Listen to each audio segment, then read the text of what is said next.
ስናንሳ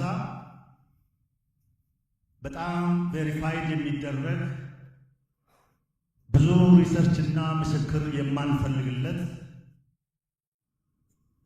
ፀሐይ የመታው እውነት እንደሆነ ማወቅና መገንዘብ ይኖርብናል። ይሄ ማለት ምን ማለት ነው? ኢትዮጵያችን እንደ ሀገር ስትፈጠር እንደ ምድር ስትፈጠር ከዚህ ውሃ ጋር ነበረች። አብራ ነው የተፈጠረችው። ከውሃው ጋር ነው የኖርነው፣ ከባህር በር ጋር ነው የኖርነው የሚለው ነገር እዚህ መድረክ ላይ አይደለም፣ በዓለም መድረክ እንደ ጀስቲፊኬሽን አቅርበን የምናሸንፍበት ቁልፍ ጉዳይ ስለሆነ ሁሉም ኢትዮጵያዊ ይህን መድረክ የሚሳተፈው ተሳታፊ ሁሉ ይህን እውነት መቀበልና እንደገና ኢንተርናላይዝ ማድረግ ይጠበቅበታል። ምክንያቱም ዋናው መነሻችን በዓለም መድረክም ስንቀርብ ይሄ ነው። ታሪካዊ ትስስር አለን የሚባል ነገር ይሄ ነው። እዛ ነበርን፣ አብረን የተፈጠርነው፣ አብረን የኖርነው፣ አብረን ነው ዘመን የተሻገርነውና ይሄ እውነት እውነታችን ነው። ይሄ እውነት ሐቃችን ነው። ይሄ እውነት ልንነጠቅ የሚገባ እውነት አይደለም የሚለውን ሁሉም ሰው መያዝ አለበት። የመጀመሪያው ፖይንት ይሄ እንደ አዲስ የሆነ ሰው አይነግረንም ማለት ነው እና ሁላችንም ይሄ ውሃ ሲፈጠር ከኢትዮጵያ ጋር እንደተፈጠረ ቁጥር አንድ የእኛ ማማበቻችን እንደሆነ አስቦ በዛ መልክ መያዝ አለበት። ሁለተኛው ነገር ደግሞ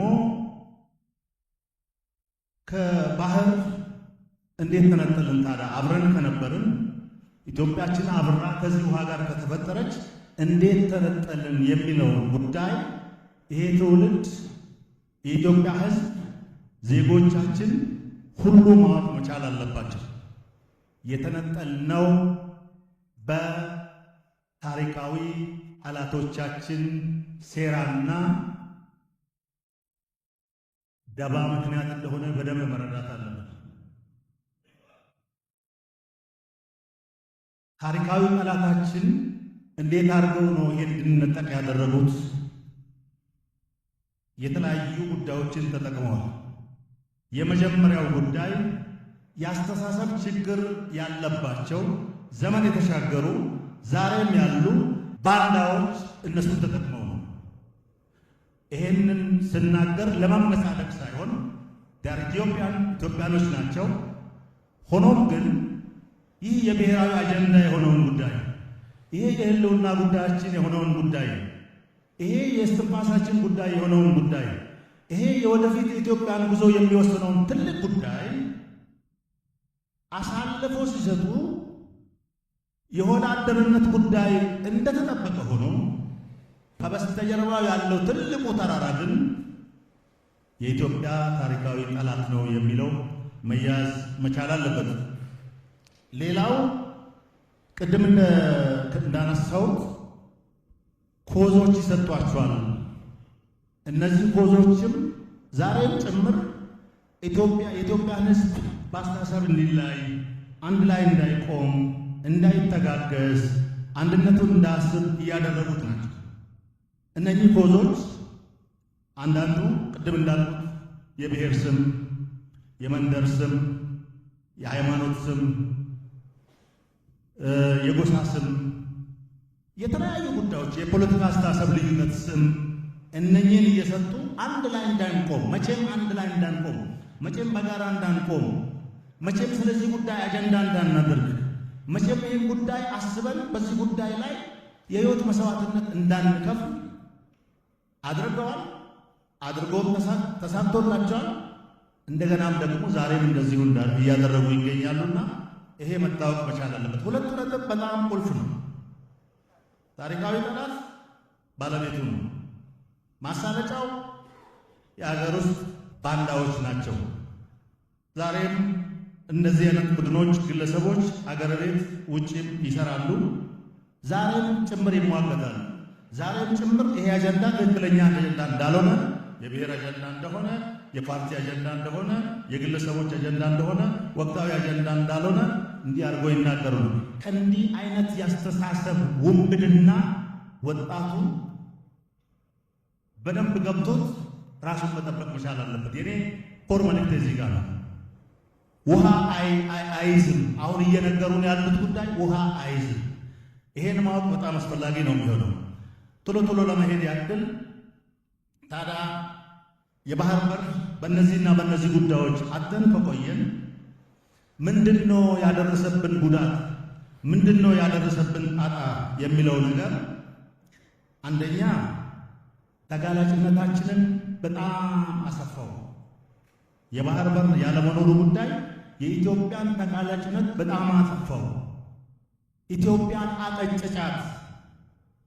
አሁን የደረሰችበትን ከ20 ዓመት በፊት መድረስ ስትችል፣ ከ10 ዓመት በፊት መድረስ ስትችል፣ ፈጥና ማደግ ስትችል፣ ገና መሆን ስትችል፣ በዚህ በአፍሪካ ቀንድ የምትፈራ የምትከበር የምትሰማ የምትደመጥ ሀገር መሆን ስትችል፣ ከድህነቷ ቶሎ ፈጥና መውጣት ስትችል፣ እዛው እንድትቀጭጭ ፈቀቅ እንዳትል፣ እርስ በርሳችን እንድንናከስ፣ ድንቁርና እንዲበዛ፣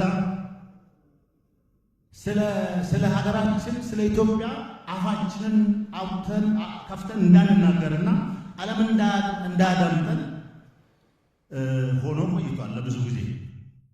ስለዚህ የጫረብን አሻራ የጣለብን ጠባሳ አሁንም ድረስ ከባድ ነው። ለዛ ነው ብሔራዊ አጀንዳ ነውና እንደ ቀላል የሚያዘው። ዝም ብለን ኢትዮጵያ በዚህ ቻሌንጅ ውስጥ ማለፍ ስለነበረባት አልነበረም ያለፈችው እንዲህ አይነት ጠባሳዎችን ጥሎብን ስለነበር ነው። ዳግም ሌላ ጠባሳ ጥሎብን ትውልድ እንዳይጠፋ ኢትዮጵያ ኤግዚስት ከማድረግ ወደ አለመኖር እንዳትቀየር ዛሬ ያለው ትውልድ አሁን ላለው ትውልድ መልእክት ሰጥቶ ይሄን ስን አስታጥቆ ሪጌን ማድረግ አለብን የሚባለው በዚህ ምክንያት ነው። አደጉ የሚባሉ ሀገሮች፣ የሆነ ቦታ ደረሱ የሚባሉ ሀገሮች የሆነ ትውልድ የሆነ ነገር ተሸክሞ ነው እዛ የደረሱት። ትውልድ የሆነ ነገር ሳይሸከም ባይፓስ የሚደረግ ወይም ደግሞ አንዱን ሁለቱን ዘለህ የምትደርስበት እድገት የለም። ስለዚህ ልናስብ የሚገባው አሁን እየተሸከምነው ያለው መከራ ተግዳሮት የጊዜው ነው። የተሸከምነው በግለሰቦች ምክንያት አይደለም፣ ባለቤት አለው። ፈረሶቹ አገር ቤት ቢሆኑ ባለቤት አለው። አሁን ተሸክመን ካላለፍን በሚቀጥለው ትውልድ ከዚህ የባሰ ነገር ይመጣል።